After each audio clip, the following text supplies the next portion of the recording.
ಒಂದು ಸಿನಿಮಾ ಅಂದಮೇಲೆ ಅಲ್ಲೊಂದು ಸ್ವಲ್ಪ ನಗು ಇರಬೇಕು, ಅಳು ಇರಬೇಕು, ಒಂದಿಷ್ಟು ಹೊಡೆದಾಟ ಬಡದಾಟ ಇರಬೇಕು. ಹಾಗಿದ್ರೆ ಮಾತ್ರ ಸಿನಿಮಾ ಕಂಪ್ಲೀಟ್ ಆಗುತ್ತೆ.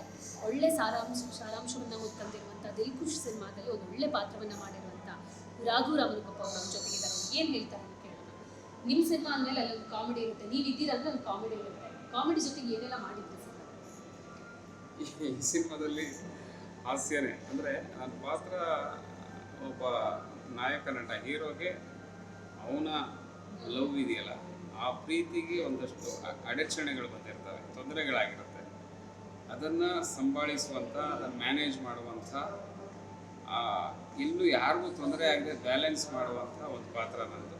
ಅವನಿಗೆ ಕೆಲವು ಟಿಪ್ಸ್ ಕೊಡ್ತೀನಿ, ಟ್ರಿಕ್ಸ್ ಕೊಡ್ತೀನಿ, ಹೇಗೆ ಮಾಡಬೇಕು, ಮುಂದೆ ನೀನು ಹೇಗೆ ಮೂವ್ ಮಾಡಬೇಕು ಈ ಲವ್ವಲ್ಲಿ, ನೀನು ಅವಳನ್ನು ಗೆಲ್ಲಬೇಕು ಅಂತ. ಆ ಥರದ್ದು ಒಂದು ವಿಚಿತ್ರವಾದ ಹಾಸ್ಯವಾಗಿ ಹೋಗುವಂಥ ಪಾತ್ರ ನನ್ನದು. ಒಂದು ಎಸ್ಟೇಟ್ ಮ್ಯಾನೇಜರ್ ಪಾತ್ರ, ಪ್ರಕಾಶ್ ಅನ್ನೋ ಕ್ಯಾರೆಕ್ಟರ್. ಪೂರ್ಣ ಶನಿವಾರ ಸಂತೆ ಅನ್ನೋ ಊರಲ್ಲೇ ನಡೆಯುತ್ತೆ ನಮ್ಮ ಶೂಟೆಲ್ಲ. ಸೊ ಹಾಗಾಗಿ ಚೆನ್ನಾಗಿದೆ. ನಿಮ್ಮ ಹಿಂದಿನ ಸಿನಿಮಾಗಳನ್ನು ನಾವು ಗಮನಿಸಿದ್ವಿ, ಸಾಕಷ್ಟು ಕಾಮಿಡಿಗಳಿತ್ತು. ಬಟ್ ದಿಲ್ಖುಷ್ ಸಿನಿಮಾಕ್ಕೆ ಬಂದಾಗ ಈ ಕಾಮಿಡಿ ಎಷ್ಟು ವಿಭಿನ್ನವಾಗಿ ನಿಲ್ಲುತ್ತೆ. ಇದು ನಿಮ್ಮ ಕಿರಿಯರಿಗೆ ಯಾಕೆ ಪ್ಲಸ್ ಆಗಿದೆ? ಈ ಯೂಶ್ವಲಿ ಏನಾಗುತ್ತೆ, ಒಂದು ಸಿನಿಮಾ ಅಂದರೆ ಲೆಂತ್ ಬೇಕು. ಅಂದರೆ ಸ್ಕ್ರೀನ್ ಸ್ಪೇಸ್ ಜಾಸ್ತಿ ಇದ್ದಾಗ ನಿಮ್ಮ ಪರ್ಫಾರ್ಮೆನ್ಸ್ನ ತೋರಿಸೋದಕ್ಕೆ, ನಿಮ್ಮಲ್ಲಿರುವಂಥ ಟ್ಯಾಲೆಂಟ್ನ ಅಭಿವ್ಯಕ್ತಗೊಳಿಸೋದಕ್ಕೆ ಸಹಾಯ ಮಾಡುತ್ತೆ.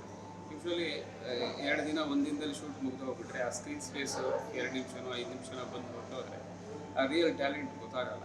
ಆದರೆ ಈ ಸಿನಿಮಾ ಲೆಂತ್ ಇದೆ ಸ್ವಲ್ಪ ನನಗೆ. ಹಾಗಾಗಿ ನನ್ನ ಭಾಷೆ ಸ್ವಲ್ಪ, ನಾನು ಯೂಶ್ವಲಿ ಮಂಗಳೂರು ಭಾಷೆ ಮಾತಾಡಲ್ಲ. ಜನ ಅಂದ್ಕೊಂಡಿದ್ದಾರೆ ಮಂಗಳೂರು ಭಾಷೆನೇ ನನಗೆ ಮೂಲ ಅಂತ. ಬಟ್ ಅದಲ್ಲ, ನನ್ನ ಮಲೆನಾಡು ಕನ್ನಡ. ಬಟ್ ಸ್ಟಿಲ್ ಈ ಸಿನಿಮಾದಲ್ಲಿ ಮಂಗಳೂರು ಭಾಷೆನ ನಾನೇ ಮಾತಾಡಿದ್ದೀನಿ. ಅದು ವಿಶೇಷವಾಗಿ ಮಾತಾಡಿಸಿದ್ದಾರೆ. ಅದ್ರ ಜೊತೆಗೆ ಹಾಸ್ಯ ಅಲ್ಲಿ ಆ್ಯಡ್ ಆಗಿದೆ. ನನಗೆ ಸ್ವಲ್ಪ ಬಾಡಿ ಲ್ಯಾಂಗ್ವೇಜು, ನನ್ನ ಕಾಸ್ಟ್ಯೂಮ್ಸು ಎಲ್ಲ ವಿಭಿನ್ನವಾಗಿದೆ. ಜನಕ್ಕೆ ಇನ್ನೊಂದು ಬೇರೆ ರೀತಿಯ ಪಾತ್ರ ಆಗಿ ಕಾಣಿಸ್ಕೊಂಡಿದ್ದೀನಿ. ಸರ್, ರಂಗಾಯಣ ರಂಗ ಅವರು ಕಾಮಿಡಿಗೆ ಒಂದು ಕಾಲದಲ್ಲಿ ಕಾಮಿಡಿಯನ್ನು ಆಳ್ತಿದ್ದಾರೆ. ಅವ್ರ ಸಿನಿಮಾದಲ್ಲಿ ನೀವು ಕಾಮಿಡಿ ಮಾಡ್ತಿದ್ದೀರಿ ಅಂದರೆ ಚಾಲೆಂಜಸ್ ಎಷ್ಟಿತ್ತು, ಜೊತೆಗೆ ನಿಮ್ಗೆ ಏನಾದರೂ ಕಷ್ಟ ಅನಿಸುತ್ತಾ ಕಾಮಿಡಿ ಮಾಡೋಕ್ಕೆ? ಇಲ್ಲಿ ನೀವು ಕೇಳಿದ ಪ್ರಶ್ನೆಗೆ ನಿಮ್ಗೆ ಗೊತ್ತಿಲ್ಲ ಅನ್ಸ್ಕೋತೀನಿ, ಅಥವಾ ಜನಕ್ಕೂ ಗೊತ್ತಿರಲ್ಲ. ಸಿನಿಮಾ ನೋಡಿದ್ರೆ ಗೊತ್ತಾಗುತ್ತೆ. ನನಗೂ ಅವ್ರಿಗೂ ಸ್ಕ್ರೀನ್ ಶೇರೇ ಆಗಿಲ್ಲ. ಅವ್ರ ಜೊತೆಗೆ ಚಾಲೆಂಜ್ ಬಂದೇ ಇಲ್ಲ ನನಗೆ.